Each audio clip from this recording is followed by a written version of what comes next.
It is a declaration of war against one of the soul's fiercest enemies, and that's control.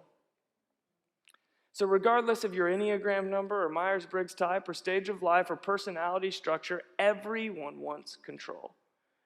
So control is a surface-level symptom of a soul-level desire for something good.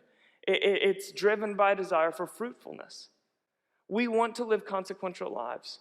We want to make a marked difference in the world. We want to matter in both a personal and a profound way. We want to be fruitful. That's a good desire.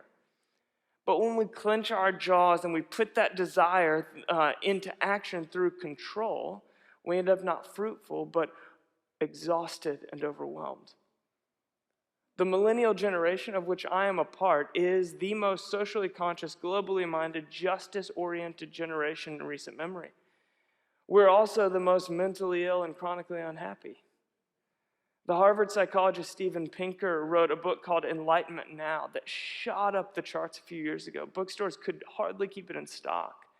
And the premise of that book is that the world is better today than it's ever been. That when you measure poverty, literacy, opportunity on a global scale, we're moving up and to the right. But then pushback came on the heels of popularity, like it always does. And the pushback sounded like this: yeah, all that may be true, Dr. Pinker, but those are the wrong metrics. Those stats don't measure what makes a good life. They don't measure purpose and meaning and fulfillment and joy. Your calculations are accurate, but you're measuring the wrong things. You see, here's the paradox of our time. It's never been better objectively. So I should feel grateful, hopeful, passionate, and joyful, but I'm perpetually exhausted, forever overwhelmed, and incurably anxious. What his diagnosis misses is that beneath the surface of our objectively great lives, we are deeply unsatisfied.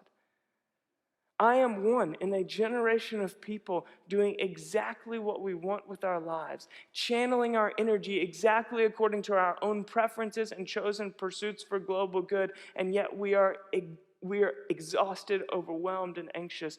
Those are the symptoms of a good desire out of order. And that is why ours is an era of quiet crisis.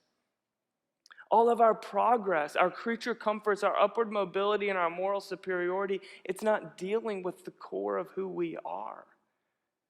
So I'm white-knuckling my day-to-day life with everything I've got. I'm micromanaging my surroundings. I'm carefully planning my next step, and I'm coding my perception just as I want to be perceived. See, when we trust God with our eternal worldview, but not with today's experience in that world, when we trust him as the God of kingdom come, but we don't trust him as the God of daily bread, we are falling victim to the lure of control.